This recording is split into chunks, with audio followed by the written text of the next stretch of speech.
Están ustedes ante un tesoro del portador del patrimonio cultural inmaterial del pueblo Ixihue, que es don José Santos. Sí. Anda tahu mi an kan ekapang dinno o nenengha se liin inle ya katsaon he lo que watsao nike yella lecha onkonet kan eka kamot lo que ulotsao chique nan analhet los mayores let nalhain sembraron esta costumbre. Yo lo voy a hacer lo poquito que sea. Kala mos pumana como ikro como os San Diego ta como ne katsaon he mansi puma lilet da shinghao para hoy. Un saludo para todos. Ahí va.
Muchas gracias, don José. La flauta Pame o flauta ceremonial Ixihue forma parte de todo el ritual y la vida ceremonial de este pueblo. Y bueno, como práctica cultural a nosotros nos resultó muy importante poder hacer este trabajo de campo con el Museo de la Sierra Gorda. Les decía que se hizo con los esfuerzos de la Secretaría de Cultura de Querétaro y de San Luis Potosí, pero ahí está inmerso también el apoyo del Programa de Desarrollo Cultural de la Huasteca, quien primeramente auspició el trabajo de campo y que posteriormente también auspició pues la maquila de este trabajo y de esta selección.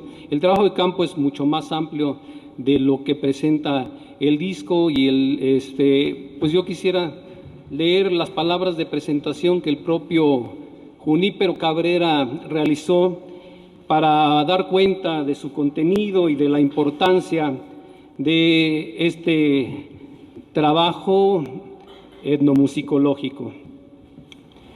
Desde tiempos inmemoriales, mucho antes de la caída de la gran Tenochtitlán, la Sierra Madre Oriental, una de las dos grandes cordilleras de México, fue refugio y espacio de convivencia de tribus nómadas denominadas chichimecas. Aquí habitan los Xihui, Jonases, Jimpeses, Gumares, Huachichiles.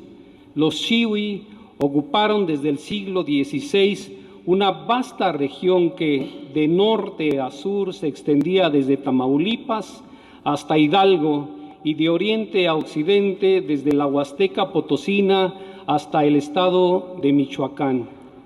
Entre 1550 y 1590, la población Xihui de Querétaro y de San Juan del Río sufrió un proceso de exterminio, asimilación y reducción debido a la guerra española contra los grupos chichimecas.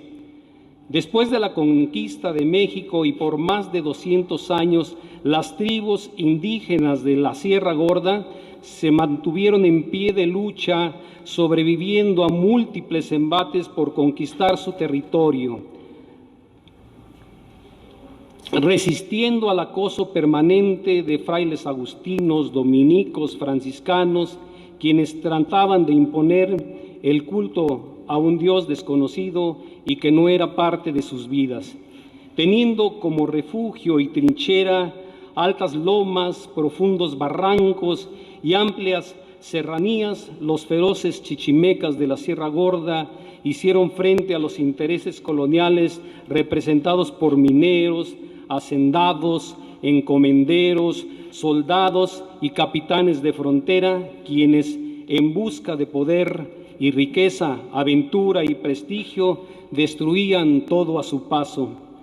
Con la batalla de la Media Luna y la fundación en 1744 de las misiones franciscanas por el general José Escandón y fray Pedro Pérez, concluye una de las conquistas hispanas más tardías de toda América y con ello uno de los etnocidios más crueles y sangrientos de los pueblos originarios. La flauta pame, nipil jiji o flauta de hoja, uno de los últimos aerófonos precolombinos de América, es sin duda alguna reminiscencia de los pueblos originarios de la Sierra Gorda.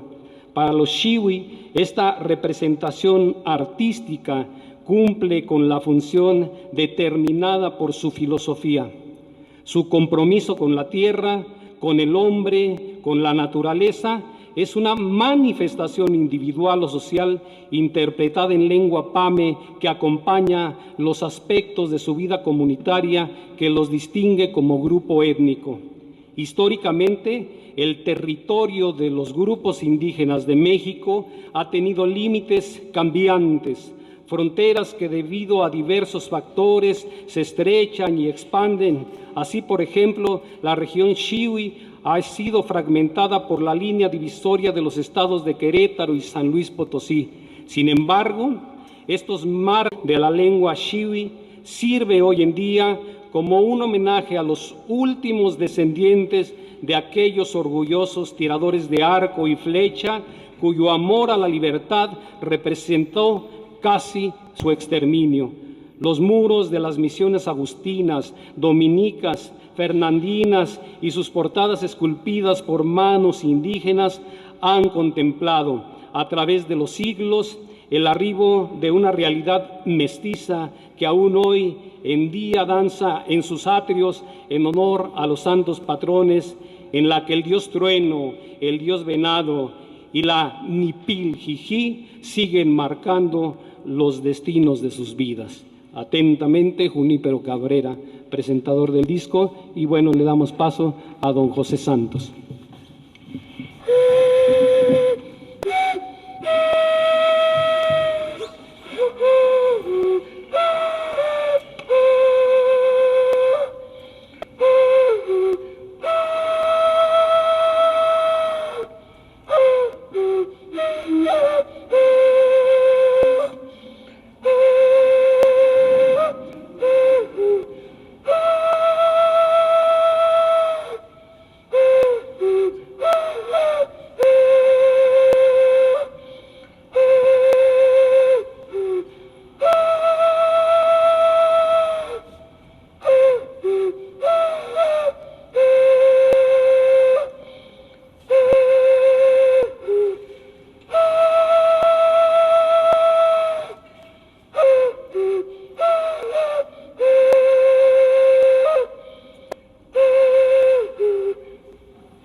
Bueno, y quisiera dar la voz al licenciado Mauricio Gómez Aranda, quien también ha hecho una acuciosa y acercamiento minucioso, trabajo de campo, largas caminatas hasta Santa María Acapulco y todas las comunidades de Santa Catarina, precisamente para profundizar más ya sobre la morfología y la estructura musical de esta flauta, de este aerófono que bien nos señalaba el maestro Junípero, pues es una reminiscencia de los pocos instrumentos que quedan en esta región. Mauricio. Bien, gracias, buenas tardes a todos, bienvenidos. Yo me encuentro muy bien hallado y quisiera transitar entre la anécdota y lo técnico para no ser un lenguaje tan especializado para los que estudian organología musical.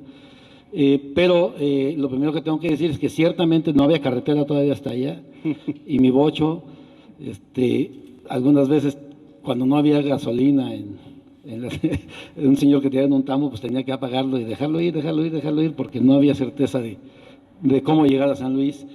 Y en aquellos años, precisamente fue con Rufino, con quien estuve haciendo mi trabajo de campo ahí en Santa María Acapulco, y me encontré primero con la certeza de que era un instrumento realmente de raigambre indígena. Ya me había puesto en antecedentes Dominique, que es un gran estudioso de esta zona, y a la hora de llegar, pues sí, constaté todo lo que me comentaba. Lo primero que tenemos que decir es que los elementos constructivos son precisamente elementos de la región, salvo ya la cera, que ahora es cera de Campeche, ¿verdad? Pero que podía, originalmente me parece que era de avispas, de algún tipo de animal que era ahí de la región, y pues la pluma de guajolote, la hoja de maíz, y lo que más me llamó la atención fue sobre todo el área de lo que le llaman la cámara de reverberancia, que técnicamente, por eso me llamó mucho la atención este instrumento. Es un desarrollo muy interesante, no privativo de esta región, pero no por esto también quiera decir esto que es una tradición, digamos, como panamericana, por decirlo de algún modo, que existe la presencia de las gaitas colombianas, por ejemplo, que son las más conocidas, que tienen un sistema constructivo muy similar, salvo la cámara de reverberancia, pero que hace pensar a algunos investigadores que hay una especie como de tradición americana que yo me resisto a pensar, porque entonces no explicaría la presencia de este mismo tipo de estabilizadores que existen en algunos países de Asia, ¿no? Por ejemplo. Creo que más bien son hallazgos paralelos, pero que buscan una misma finalidad, que es la de estabilizar la afinación. ¿Y por qué? Es bien interesante que este instrumento tiene un cañón direccionador, que es la pluma de guajolote, lo que lo convierte en un instrumento de bisel, como la flauta transversa. Y si ustedes ponen atención en la flauta transversa, travesera o transversal, que son nombres todos correctos, tiene un pedazo extra en la parte, a la hora de tocar, en la parte de aquí atrás. Esa se llama cámara Lumholtz, que tiene la función de estabilizar la afinación, porque los aerófonos, quienes tocan trompeta o quienes tocan saxofón, sobre todo trompetas, se enfrentan a un dilema técnico de ejecución frente a la afinación de temperamento igual, que es el de las quintas de lobo, que son sonidos necesariamente desafinados, que entre más va subiendo uno del armónico fundamental hacia los armónicos secundarios, se convierte más complicada la afinación. ¿Cómo explicar esto de manera no técnica? Todos los sonidos en la naturaleza tienen una vibración que les da su altura característica, pero ningún sonido es precisamente, digamos, una forma de onda sinusoidal como las que aprendemos en la escuela. Son realmente sistemas muy complejos. De oírse así un tono puro, se oirá como cuando tenemos un zumbido en el oído, y les tengo una mala noticia: se murió una de sus conexiones, perdieron esa nota de afinación, pero ese sonido pi tan preciso sería lo que sonaría si no fuera tan rico el sonido en armónicos, que dependen de la construcción, de la ejecución, del tipo de emisión, en fin, es muy complejo. Y los aerófonos, como las cuerdas vibrando, que desde Pitágoras ya se estableció la ley de los armónicos, cómo se van presentando toda la serie de armónicos, en el mundo natural no se dan las quintas perfectas como se dan en el mundo occidental de la afinación de temperamento igual, que es algo que ahora que creo que se va a reeditar el libro de las memorias de Julián Carrillo, los invito a profundizar, porque lo explica muy bien en las memorias Julián Carrillo, cómo se dio el desarrollo de la afinación de temperamento igual y cómo proponía él un sistema que corrigiera errores para él en lo que era la afinación en la música occidental, porque mete a los músicos, sobre todo a los músicos de viento, en muchos problemas de afinación. Pues la cámara Lumholtz trata de corregir esos errores en la flauta transversa, y esta parte de aquí, si la maestra aquí, cumple este pequeño espacio esa misma función. Ayuda a estabilizar la afinación, porque además el de la flauta puede mover no sé si ven tocar a un flautista, cuando pasa las octavas agudas, mueve un poco la flauta o mueve un poco la embocadura. Y aquí es imposible porque está fijo. De hecho, ahorita estaba viendo con atención porque yo también, cuando tocaba esta flauta, había que encontrar el punto preciso de presión y de cómo colocar los labios dentro del cañón direccionador para que se pueda dar la siguiente octava, el sonido más agudo hacia arriba. Además de ayudarse destapando este agujero, que al destapar este agujero genera una salida de la presión de aire y eleva el número de vibraciones. Y la otra parte muy, muy interesante es que además, para sellar esa cámara de Lumholtz, esta cámara estabilizadora, tiene una tela de araña de la región que le da un vibrato místico muy especial, que es propio para la función para la que es creada esta flauta, que es la ritualidad. Es decir, y aquí paso al siguiente punto, a la siguiente característica, ya para dejarlos en paz con cuestiones técnicas, que es la distancia. ¿Me la presta, maestro? Prometo cuidarla. La distancia de separación que hay entre estos dos agujeros y estos otros dos agujeros y esta parte de aquí. En un instrumento digamos que es de factura ya influenciada por los misioneros, y de entonces para acá esta distancia es más corta.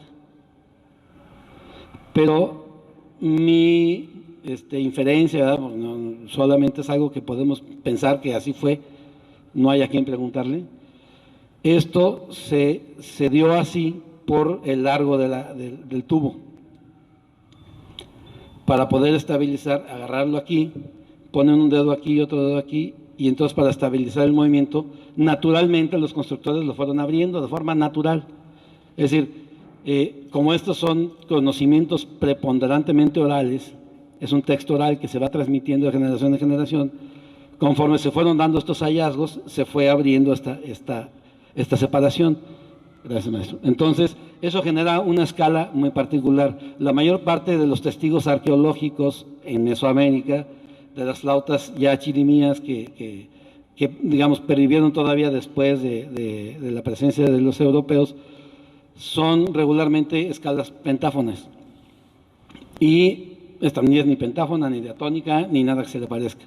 Además de que cada flauta tiene su armónico fundamental en distintos, unos hertz arriba, unos hertz abajo, todos están cerca de un fa, índice 4 aquí abajo, todos los agujeros cerrados.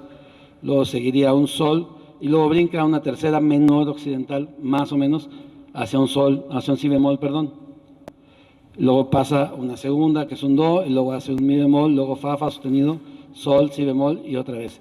Esa escala en particular no tiene referencia con ninguna otra escala en Mesoamérica, por lo que yo me atreví a plantear en el texto que amablemente consideraron para publicar ya hace tiempo aquí en la editorial Monseñor Arriaga, que era la escala era estrictamente una escala de origen chichimeca, porque hay las flautas, ciertamente creo que sí hay préstamo cultural con la región huasteca, porque hay flautas de construcción muy similar, pero que ya a la hora de enfrentarlos en cuanto a la escala, a su armónico fundamental y a la escala que genera, ahí empiezan a estar las diferencias.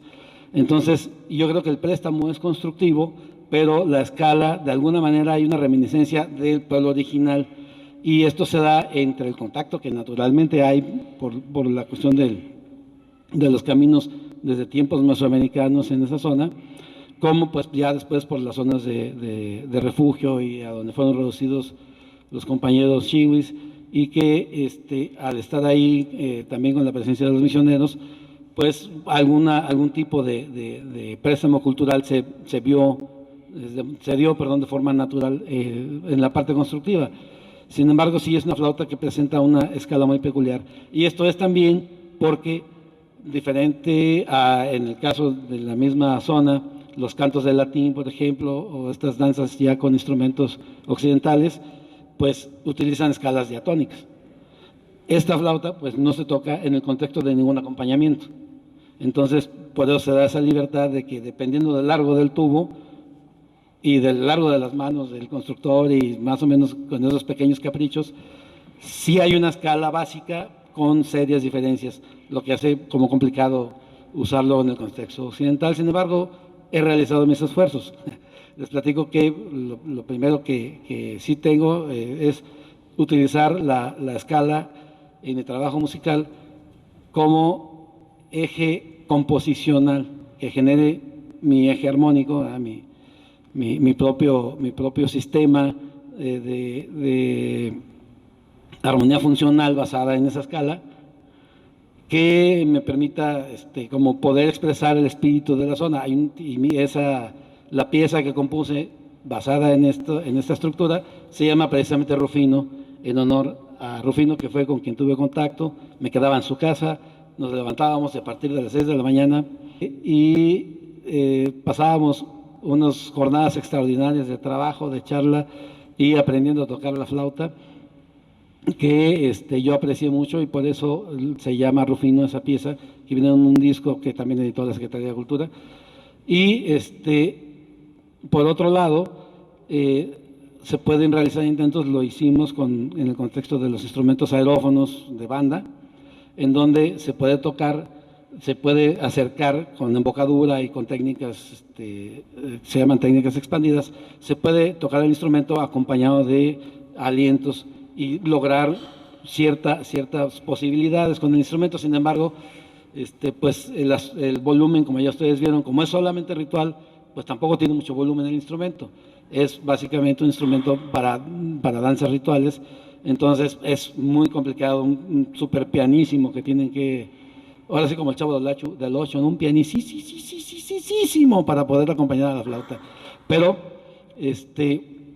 regresando ya a la estructura musicológica de este instrumento, es sumamente interesante que pudiéramos encontrar testigos arqueológicos que nos pudieran brindar más información sobre el origen precisamente de la escala, porque hay suficiente material, pero más relacionado con la zona huasteca.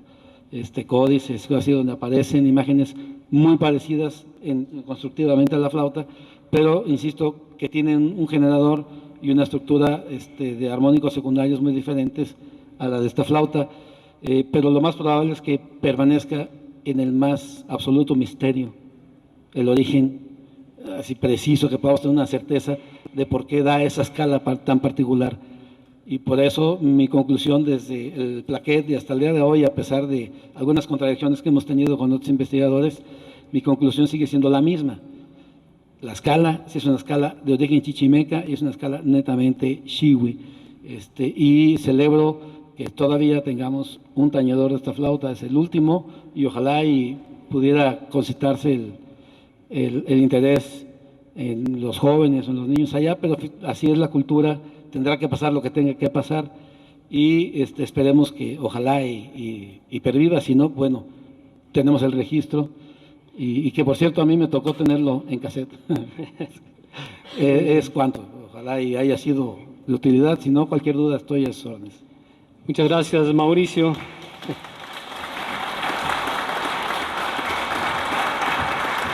Y bueno, antes de dar pie a la última intervención de don José Santos, yo creo que la buena noticia es que don José está haciendo una transmisión a su hijo de estos saberes y bueno, pues eso nos anima a que, como les decía, es una metáfora de resistencia del pueblo xihui, pues esta resistencia se siga dando en las generaciones que están desarrollándose actualmente como jóvenes en este caso en la comunidad de San Diego, municipio de Santa Catarina.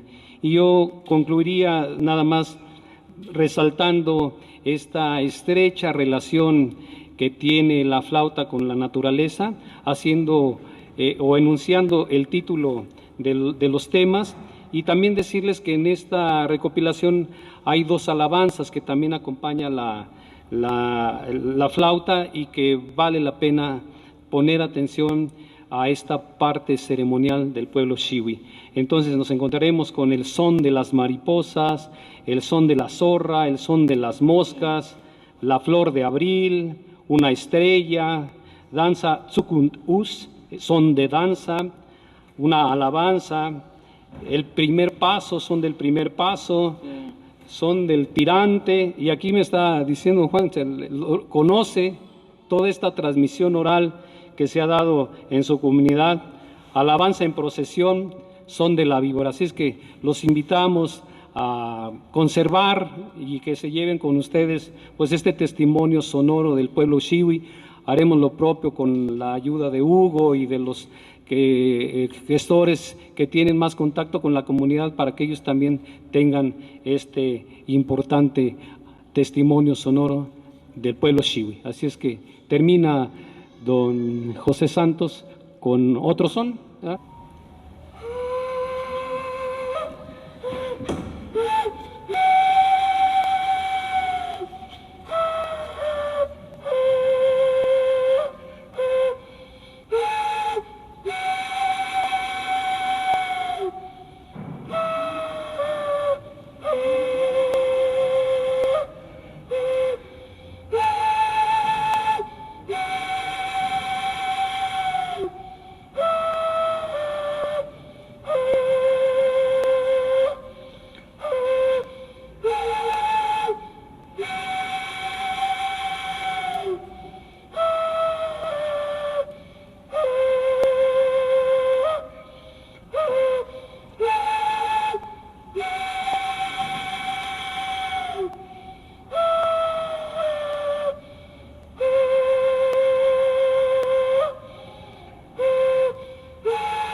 La última es la cerca.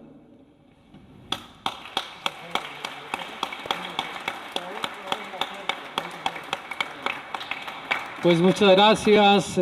Continuamos con el programa.